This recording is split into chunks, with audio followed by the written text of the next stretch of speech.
నమస్తే, welcome to our channel. ఆంధ్రప్రదేశ్లో జగన్ ప్రభుత్వ హయాంలో వేలాది కోట్ల రూపాయలతో జరిగినటువంటి లిక్కర్ స్కామ్ రోజుకో కొత్త మలుపు తిరుగుతూ ఉంది. మరి ఈ నేపథ్యంలోనే మాజీ ఐఏఎస్ జగన్ ప్రభుత్వ హయాంలో ఎక్సైజ్ శాఖ ప్రధాన కార్యదర్శిగా పనిచేసినటువంటి రజత్ భార్గవ్ను కూడా సిట్ అధికారులు ఇంటరోగేట్ చేశారు. మరి ఆయన ఏం ప్రశ్నలు చెప్పి ఉండొచ్చు? మరోపక్క చూసుకున్నట్లయితే ఇప్పటికే ఒక ఐఏఎస్ అధికారి ధనుంజయ రెడ్డి అరెస్ట్ అవ్వడం, సీఎంఓ కృష్ణమోహన్ రెడ్డి అరెస్ట్ అవ్వడం, మరి ఈ నేపథ్యంలోనే రేపు విజయసాయిరెడ్డిని కూడా సిట్ విచారణకు రమ్మనడం, మరి మొత్తానికి ఏం జరగబోతుంది తెలుసుకునే ప్రయత్నం చేద్దాం. దీన్ని విశ్లేషించడానికి మనతో పాటుగా ఉన్నారు సీనియర్ జర్నలిస్ట్ డివి శ్రీనివాస్ గారు. నమస్తే సార్. నమస్తే. లిక్కర్ స్కామ్ రోజుకొక న్యూస్ సార్. మరి ఈ నేపథ్యంలోనే రజత్ భార్గవ్ ఇంట్రాగేషన్, ఆయన ఏం చెప్పు ఉండొచ్చు? మొత్తం అసలు ఎక్సైజ్ శాఖగా ప్రధాన కార్యదర్శిగా ఉన్నప్పుడు ఏం జరిగిందో మొత్తం చెప్పు ఉంటారా? లేదు అంటే యాజ్ ఇట్ ఈజ్ తెలీదు, గుర్తులేదు, ఇటువంటి ఆన్సర్స్ చెప్పి ఉంటారా? ఇప్పటికే ఒక ఐఏఎస్ ధనంజయ రెడ్డి అరెస్ట్ కానివ్వండి, కృష్ణమోహన్ రెడ్డి అరెస్ట్ కానివ్వండి, మరి ఇప్పటికే విజయసాయిరెడ్డి ఒకసారి విచారణకు హాజరయ్యే కర్త కర్మ క్రియ మొత్తం రాజకేశ్ రెడ్డి అని చెప్పారు. మరి ఇప్పుడు మరోసారి విచారణకు రమ్మన్న నేపథ్యం, మరి రేపు ఏం చెప్పబోతున్నారు? ఆల్రెడీ సగం బట్టలు విప్పదీశాను అంటూ మెయిల్ ట్వీట్ పెట్టారు. మరి మొత్తానికి ఆయన ఏం చెప్పబోతారంటారు? ప్రస్తుతం వైసీపీ శ్రేణుల్లో కూడా ఇది చర్చనీయాంశంగా మారింది. మరి లిక్కర్ స్కామ్ గురించి ఏం జరగబోతుంది అంటారు? SIT special investigation team investigation ఏమో కానీ ఇక్కడ ఫ్రస్ట్రేషన్, జగన్మోహన్ రెడ్డికి ఇరిటేషన్ మామూలుగా లేదనమాట. ఇప్పుడు అసలు సాక్షాత్తు రజిత భార్గవ్ని పిలిపించేసరికి ఆయనకి నోటీస్ ఇచ్చారని తెలియగానే మనం చూసాం బంగారుపాలెంలో మరి జగన్మోహన్ రెడ్డి హావభావాలు ఎలా మారిపోయినాయో, ఎంత ఇరిటేషన్లో ఉన్నాడు. ఎందుకంటే ఇవాళ పాలసీ మేకింగ్, లిక్కర్ పాలసీలో ఈ విధమైనటువంటి మార్పులు చేయమని చెప్పింది ఎవరు? ఎందుకంటే మరి ఆయన ఎక్సైజ్ శాఖ, ఆయన స్పెషల్ చీఫ్ సెక్రటరీ ఎవరు? రజిత్ భార్గవ. ఇన్ని మార్పులు జరుగుతుంటే మీరెందుకు మౌనంగా ఉన్నారు? ఒక బాధ్యతాయుతమైనటువంటి ఉన్నతాధికారిగా, ప్రజాధనానికి ఆయన ధర్మకర్తగా ఉండాల్సినాడు. వీళ్ళంతా దోపిడీ చేస్తుంటే మీరు కళ్ళప్పగిచ్చి చూస్తూ ఉన్నారా? అసలు ఎక్సైజ్ శాఖని మొత్తాన్ని కసిరెడ్డి రాజు గుప్పెట పట్టడం ఏంటి? ఇప్పుడు డిస్టిలరీస్, కొత్తగా పెట్టినటువంటి డిస్టిలరీస్కి ఎంత ఆర్డర్ ఇవ్వాలి, మీరు ఎంత ఆర్డర్లు ఇచ్చారు? అదాన్ డిస్టిలరీ ఇది గతంలో లేదు. జనరల్గా ఏ డిస్టిలరీ కొత్తగా పెట్టినా లేకపోతే ఏదైనా కొత్త బ్రాండ్ విడుదల చేసినా ఆ బ్రాండ్కి ప్రభుత్వం ఎంత ఆర్డర్ ఇవ్వాలి? ఫస్ట్ ఇయర్ 10,000 బాక్సులు ఇవ్వాలి. కానీ మరి మీరు అదాన్ డిస్టిలరీకి 1,80,000 బాక్సులు ఎలా ఆర్డర్ ఇచ్చారు? అంటే పాలసీ మేకింగ్లో, లేకపోతే పర్చేజెస్లో, డిస్ట్రిబ్యూషన్లో, ఈ బల్క్ ఆర్డర్స్ ఇష్యూ చేయడంలో రజిత్ భార్గవ్ చుట్టూతో ఇవాళ ఉచ్చు. ఎందుకంటే సంతకాలు ఆయనయే. ఎవరి ఒత్తిడికి లోనై మీరు వీటన్నిటినీ అనుమతించారు? ఆ అజ్ఞాత శక్తి ఎవరు? ఆ బిగ్ బాస్ ఎవరు? రజిత్ భార్గవ్ మరి వాస్తవాలు వెల్లడిస్తాడా? తనకేమీ తెలియదు, గుర్తులేదు, మర్చిపోయా, వాళ్ళు చెప్పిన డైలాగులు అదుర్స్, ఆ సినిమా డైలాగులే మరి ఈయన చెప్తాడా? వాళ్ళంటే రాజకీయ నాయకులు, తప్పించుకోవడానికి ఎన్నైనా చెప్తారు. ఈయనేంటి? ఉన్నతాధికారి. ఇప్పుడు ఇలాంటి పరిస్థితుల్లో ఇవాళ ఆల్రెడీ ఒక ఐఏఎస్ జైల్లో ఉన్నాడు. ఇదే కేసులో మీరు ఇందా చెప్పారు ధనుంజయ రెడ్డి. మరి వాళ్ళు జైల్లో ఉన్నటువంటి నేపథ్యంలో మరి ఆయన పక్కన సెల్ ఈయన కేటాయించాలా? మొత్తం అందరూ బెజవాడ జైల్లోనే ఉన్నారు. ఒక బ్యారక్ మొత్తం వీళ్ళే. ఇప్పుడు సీఎంఓ మొత్తం ఇవాళ జైల్లో ఉంది, సీఎంఏ బయట ఉన్నాడు. ఏది? అప్పటి జగన్మోహన్ రెడ్డి ప్రిన్సిపల్ సెక్రటరీ ఎవరు? ధనుంజయ రెడ్డి, లేకపోతే ఓఎస్డి కృష్ణమోహన్ రెడ్డి, అందరూ జైల్లో ఉన్నటువంటి పరిస్థితుల్లో మరి అప్పుడు సీఎం జగన్మోహన్ రెడ్డి కూడా జైలు పిలుస్తోందా? అందుకేనా ఈ ఫ్రస్ట్రేషన్, ఇరిటేషన్? రజిత్ భార్గవ్ అప్రూవర్గా మారితే ఏమవుతుంది?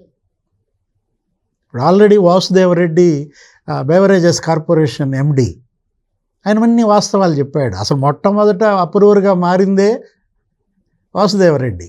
జగన్మోహన్ రెడ్డి ఆ రోజు ప్రెస్ మీట్లో ఏమన్నాడు? ఆయన బెదిరించి ఒప్పించారన్నాడు. ఇప్పుడు రజిత భార్గవ్ అప్రూవర్గా మారి నిజాలు చెబితే వాసుదేవరెడ్డిలాగా అతనికి రిలీఫ్. నిందితుడిగా చేర్చకుండా సాక్షిగా ఆయన్ని పరిగణలో తీసుకుంటారు. ఇప్పుడు ఇంకో సాక్షి రేపు వస్తున్నాడు. ఎవరు? విజయసాయి రెడ్డి. ఇందాక మీరు అన్నారు పోయినసారి వచ్చాడండి ఒక 2 నెలల క్రితం. ఎప్పుడు? ఏప్రిల్ 18 విచారణకు వచ్చాడు, సగం బట్టలెప్ప తీశాడు. ఇప్పుడు మళ్ళా రేపు విచారణకు వస్తున్నాడు. మొత్తం వస్త్రాపహరణమా? ఇప్పుడు జగన్ వస్త్రాపహరణమా? అప్పుడేదో ద్రౌపది వస్త్రాపహరణం అంటారు. మరి ఇతన్ని ఎవరు? ఎందుకంటే సాయిరెడ్డి భయపడ్డాడు అన్నాడు. ఆ రోజు ప్రెస్ మీట్లో జగన్మోహన్ రెడ్డి విజయసాయిరెడ్డిని ఉద్దేశించి ఏమన్నాడు? సాయిరెడ్డి భయపడ్డాడంటే దానికి కౌంటర్ ఇచ్చాడు. విజయసాయిరెడ్డి ఏమన్నాడు? భయం అనేది నా బ్లడ్లో లేదన్నాడు. ఎందుకంటే విజయసాయిరెడ్డి అక్కడ రాజారెడ్డి దగ్గర పనిచేశాడు, రాజశేఖర రెడ్డి దగ్గర పనిచేశాడు, జగన్మోహన్ రెడ్డి దగ్గర పనిచేశాడు. ఇప్పుడు ఈ గ్యాప్లో జగన్ సాయిరెడ్డి డీల్ ఏమైనా కుదిరిందా? కుదరలేదా? అంటే గతంలో విజయసాయిరెడ్డి ఏమన్నాడు? జగన్ పైన నా మనసు ఇరిగిపోయింది అన్నాడు. నీ మనసులో నాకు స్థానం లేదని తెలిసిపోయింది, నా మనసులో నీ మీద ప్రేమ ఇరిగిపోయిందనో ఏదో చెప్పాడు. ఇప్పుడు మళ్ళా చిగురించిందా? జగన్ మీద ప్రేమ నిజంగానే ఇరిగిందా, మళ్ళా ఏమైనా చిగురేసిందా అనేది మనకి రేపు తెలుస్తుంది ఆ కథ. ఎవరు?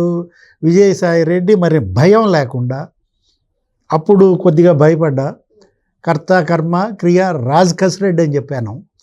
అసలు కర్త కర్మ క్రియ జగన్మోహన్ రెడ్డి అని బద్దలు కొడతాడా? ఎందుకంటే ఇవాళ మొత్తం కింగ్ పిన్, మాస్టర్ మైండ్ ఎవరు? మిథున్ రెడ్డి. నిన్నటితో వాదనలు అయిపోయాయి. సిద్ధార్థ లుద్రా నిన్న వాదనలు కంప్లీట్ చేశాడు. మరి జడ్జి గారు కూడా జడ్జిమెంట్ రిజర్వ్ చేశారు. అందరి దృష్టి జడ్జిమెంట్ మీద. రేపు ఎల్లుండో వచ్చే ఆ జడ్జిమెంట్ మిథున్ రెడ్డిని మరి బెయిల్ ఇస్తుందా, లేకపోతే చర్యలకి ఆదేశిస్తుందా? ఎందుకంటే ఇప్పటివరకు ఎవరికి బెయిల్ ఇవ్వలేదు ఈ కేసులో. లిక్కర్ మాఫియాలో ఏదో కొద్దిగా ఉపశమనం మిథున్ రెడ్డికే వచ్చింది. సుప్రీంకోర్టు దాకా కూడా వెళ్ళాడు.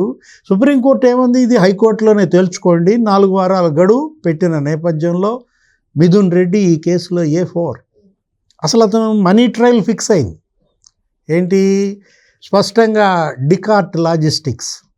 ఎవరతను? కిరణ్ కుమార్ రెడ్డి, ఖరగ్పూర్ IIT.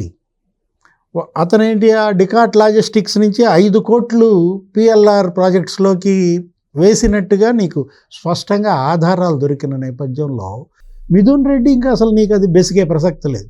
అతను జైలుకి ఖాయం. కొంచెం టైం అటో ఇటో ఏది జరిగినా కానీ. ఇప్పుడు విజయసాయిరెడ్డి మరి సాక్షిగా ఏం చెప్తాడు రేపొద్దున? ఈరోజు రజిత భార్గవ్ జైలుకి వెళ్తాడా, రిలీవ్ అవుతాడా? ఇవాళ A40 ఎవరు? ఎక్యూజ్డ్ 40 ఇప్పుడు రెడీగా ఉంది, ఎదురు చూస్తాను. ఇప్పుడు A38, 39 తండ్రి కొడుకులు చెవిరెడ్డి భాస్కర్ రెడ్డి, మోహిత్ రెడ్డి, లేకపోతే అతను ఒకడు ఎవరు? వెంకటేష్ నాయుడు. మోహిత్ రెడ్డి బయట ఉన్నాడు. వీళ్ళిద్దరూ లోపలికి వెళ్ళిన పరిస్థితుల్లో మరి A40 ఎవరవుతారు? A40గా మిథున్ రెడ్డి గాడు. Mithun Reddy already A4. ఆయన నువ్వు అంత తక్కువగా చేస్తే ఎట్ట కుదరదు, ఆయన ఊరుకోడు. ఇప్పుడు A40 రజత్ భార్గవ్ అవుతాడా, A40 జగన్మోహన్ రెడ్డి అవుతాడా? కొద్ది రోజుల్లో నీకు తేలిపోతుంది. కథ కొలిక్కొచ్చింది. ఇంకా నీకు ఏంటి? క్లైమాక్స్. సినిమా క్లైమాక్స్ బిగిన్ అయింది. ఎప్పుడైతే చెవిరెడ్డి భాస్కర్ రెడ్డి అరెస్ట్ అయ్యాడో, మిథున్ రెడ్డి జడ్జిమెంట్ రాబోతుందో, విజయసాయిరెడ్డి రేపు పొద్దున వస్తున్నాడో, క్లైమాక్స్. మరి లిక్కర్ స్కామ్ కథ క్లైమాక్స్కి వచ్చేసిందని చెప్పి సార్ చెప్తున్నారు. మరో అంశంతో మళ్ళీ కలుద్దాం. Thank you sir. నమస్తే.